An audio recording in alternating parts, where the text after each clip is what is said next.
जो लोग दूसरों के सुख के बारे में सोचते हैं उनकी मदद भगवान भी करते हैं। एक बार की बात है, एक छोटे से गांव में रामू नाम का एक गरीब लकड़हारा रहता था। वह जंगल से लकड़ियां काटता और गांव के बाजार में बेचकर अपना जीवन चला रहा था।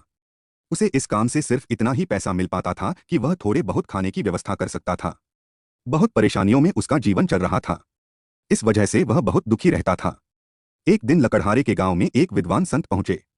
संत के दर्शन करने और उनके प्रवचन सुनने के लिए लोग दूर दूर से गांव पहुंच रहे थे। गरीब लकड़हारा भी संत से मिलने पहुंच गया। मौका मिलते ही गरीब व्यक्ति ने अपनी परेशानियां संत को बता दी। उसने संत से कहा कि आप भगवान से पूछिए कि मेरे जीवन में इतनी परेशानियां क्यों हैं। संत ने उससे कहा कि ठीक है, भगवान से प्रार्थना करूंगा। कुछ दिन बाद लकड़हार संत के पास फिर से पहुंचा। संत ने उससे कहा कि भाई, तुम्हारी किस्मत सिर्फ 5 बोरी अनाज ही है, इसीलिए भगवान तुम्हें थोड़ा थोड़ा अन्न दे रहा है ताकि तुम्हें जीवन भर खाना मिलता रहे। संत की बात सुनकर लकड़हार अपने घर लौट आया। कुछ दिन बाद वह फिर से संत के पास पहुंचा और बोला कि गुरुजी, आप भगवान से कहो कि मुझे मेरी किस्मत का सारा अनाज एक साथ दे दे। कम से कम एक दिन मैं भरपेट भोजन करना चाहता हूं। संत ने कहा कि ठीक है, मैं तुम्हारे लिए प्रार्थना करूंगा। अगले दिन गरीब लकड़हारे के घर 5 बोरी अनाज पहुंच गई। उसने सोचा कि संत ने मेरे लिए प्रार्थना की है, इसीलिए भगवान ने मुझे इतना अनाज दे दिया है। उसने बहुत सारा खाना बनाया, खुद खाया और गांव के गरीब लोगों को बांट दिया। सभी ने उसे दुआएं दी। अगले दिन उसके घर फिर से 5 बोरी अनाज आ गया।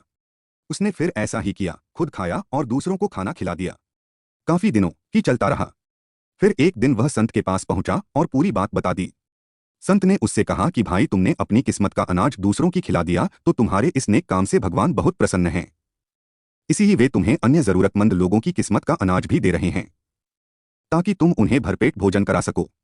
सीख, इस कथा की सीख यह है कि जो लोग दूसरों के दुख दूर करने के बारे में सोचते हैं उनकी मदद भगवान भी करते हैं। इसीलिए दान पुण्य करते रहना चाहिए। दान करने से हमारा जीवन भी बदल सकता है। दोस्तों, उम्मीद करता हूं कि आपको हमारी कहानी पसंद आई होगी। आप अगर इस चैनल पर नए हैं तो चैनल को सब्सक्राइब करें और हाँ, नोटिफिकेशन बिल को जरूर दबाएं ताकि अगली अपडेट सबसे पहले आपको मिले।